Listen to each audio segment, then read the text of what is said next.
Just before I left for vacation, the Democrat Party saw to it that for the first time in American history, a former president of the United States and the leading contender for the GOP nomination in the 2024 presidential contest was indicted on 37 federal felony counts, accused of hoarding documents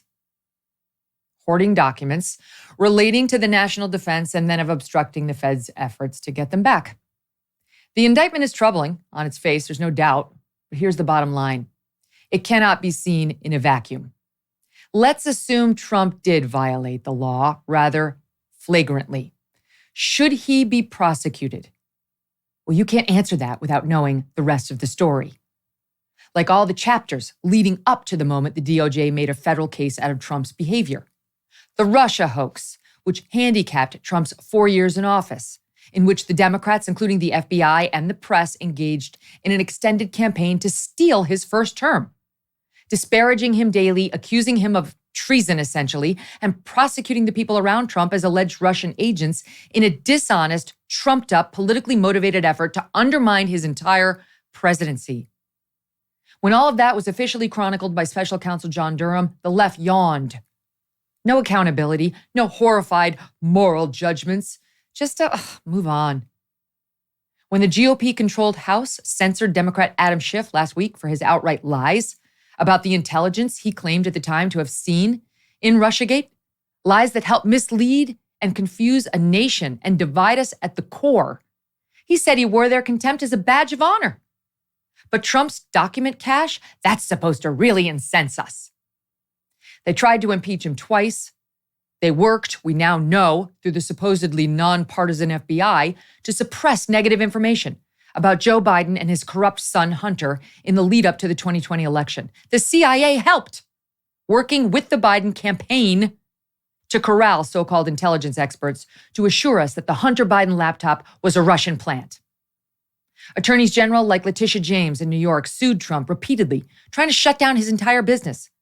And now criminal cases are being threatened in as many as 4 jurisdictions for payoffs to porn stars that weren't totally documented properly, allegedly, and papers retained improperly, but without any evidence of them actually being exposed to our enemies. Can't say the same for Hillary Clinton's homebrew server, which experts believe was likely accessed by at least the Chinese. Hillary, who also defied a federal subpoena and destroyed documents and devices while under a legal obligation to produce them and was not prosecuted because, why again? The indictment of Trump is part of a long pattern with the left. And the problem for many of us is, without defending anything that Trump allegedly did, that it's impossible to detach the legal case from the political one. It's impossible. The latter is entirely the reason for the former. It is the reason Trump's supporters may not approve of how he allegedly handled himself here, but cannot bring themselves to really care when it comes to this election. They know these people will do anything to get him. And if it were not the documents, it would be something else. They will never stop. It is hard to support zealots on a political mission who tell us no one is above the law when targeting a Republican, but make obvious exceptions when the alleged criminal is a Clinton or a Biden. We'll get into this in a minute with Glenn Greenwald, but this same DOJ, which has such interest in Trump's files, apparently has none in those of Joe Biden. The news emerging over the past few days on alleged influence peddling, possible bribery and corruption involving our current president and his son is stunning. And yet these same notable federal authorities seem to have zero appetite to even investigate this matter. Forgive us if we see the difference and decide Donald Trump's documents may not be a deal breaker. Let's not forget these same leftists who now claim to be the authorities, right, on righteousness and moral rectitude, are trying at this moment to delegitimize the U.S. Supreme Court after failing in their push to pack it with extra justices. Why? Because it has a conservative majority. The conservatives didn't try to do this when the liberals had the majority, but because it's now a 6-3 court, it must be destroyed. One conservative justice after another gets targeted, first as alleged rapists or sexual abusers, and now as corrupt and unethical money grubbers. Their draft opinions get leaked, their homes get targeted, would-be assassins show up to murder them, and the left shrugs its shoulders saying, well, this is what democracy looks like. These experts in ethical standards wanted to prosecute parents for speaking out at school board meetings. They infiltrated church prayer groups during COVID. They wrote openly of their desire to surveil Catholic masses. In places like California, they are literally right now pushing legislation to criminalize parents who object to cutting off their children's body parts or to sterilizing them as minors if the child suffers a touch of gender confusion. You will affirm or you will be criminal.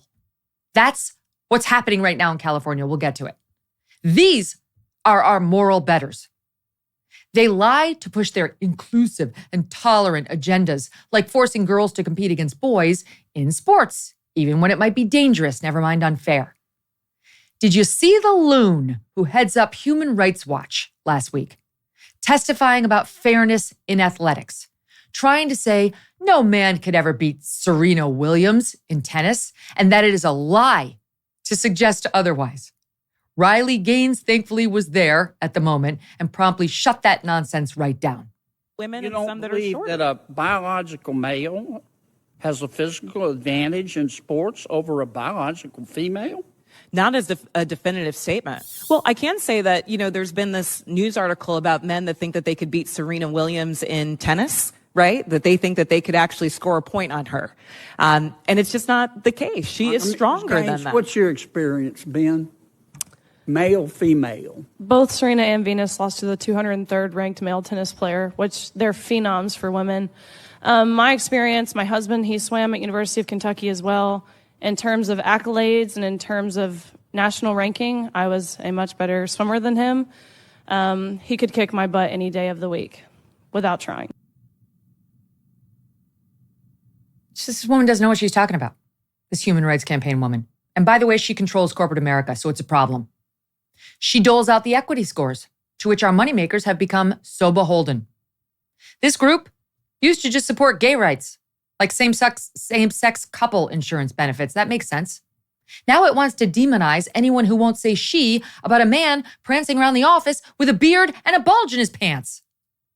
Their lies about COVID, too, caused immense harm. They haven't been held accountable for any of it. Children kept out of schools, forced to get a vaccine they did not need, in which far too many cases scarred their hearts and impaired their cardiac health, all of which the left ignored or told us was a lie. To adults whose vaccine injuries were ignored or even mocked, and whose job losses from the lockdowns or because they wouldn't get the vax were written off as a moral necessity. When the leftist party line on how the virus started, they said it was from an animal at a Chinese wet market. Where are they? They tested 80,000. They haven't found one yet.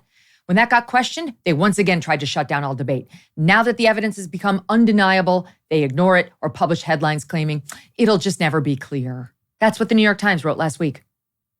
But remember, folks, they're the ones about accountability. That's what they stand for. So no, at the moment, we are nowhere close to unified. We are at each other's throats, and for very good reason. We love our country, at least some of us do. But to wrap arms around this radical left and say we're all on the same team right now is to deny reality. These people want to hurt our children and break up families. They weaponize our legal system to hurt their enemies. They undermine any institution that won't push their radical agenda. Harm to America be damned. The good news is the American people are not falling for it. 80% of Democrats, according to the latest USA Today poll, say that they want to make Joe Biden fight to become the Democratic nominee. 80% of Democrats want him to debate his more sensible opponents like RFK Jr. Trump, on the indictment front, has lost approximately zero support since the political hit job of that indictment was handed down. The leftist social agenda needs only to be exposed to be eventually ruined. Bud Light sales down lower than ever this past week. We checked. Catholics turned out in droves at the LA Dodgers celebration of the drag queen nun bashers. And the trans psycho who decided to flash his fake breasts at a White House event last week was too much even for Team Biden, which mildly condemned him for his disgusting behavior. Because they were actually offended? God, no. You know that's not true. Because Americans are sick of this shit. We're in a different kind of battle. for America right now, for the soul of the country. It doesn't require the kind of courage that it took to storm the beaches of Normandy. Let's not kid ourselves about that. But it does require some measure of courage. It requires us to stand up and not be cowed into saying what we know is not true, like a man can become a woman, like the COVID lockdowns were worth it, like Trump belongs in prison, like Biden is above reproach. These truths may not unify us in the short term, but long term, they're required if we want to find our way back to the America that once prayed together, fought together, the one that stormed those beaches for love of country, to the one that stared fascism in the face and in response rang the Liberty Bell. In a startling description, the UN food chief warned the world with the words, knocking on famine's door. He called what we're facing, quote, a perfect storm of a perfect storm. And he is not alone. A Barron's report says a food shortage could be coming even in the U.S. Farmers see it too. John Boyd Jr., a fourth-generation farmer, recently said, we're going to see empty food shelves in the coming months. That's why getting survival food is more important than ever. Create your own stockpile of the best-selling 4 Patriots survival food kits. It's not ordinary food. We're talking good for 25 years, super survival food. Handpacked in a family-owned facility in the USA and giving jobs to over 200 Americans. They have different delicious breakfasts, lunches, and dinners. And you can make these meals in less than 20 minutes. Just add boiling water, simmer, and serve. And right now, for the next few days, viewers are going to get 10% off their first order at 4patriots.com, 4patriots.com, by using the code MK. Go to 4patriots.com, use the code MK to start your stockpile today. Hey, thanks so much for watching. If you like what you just saw, hit the subscribe button for more clips and full episodes.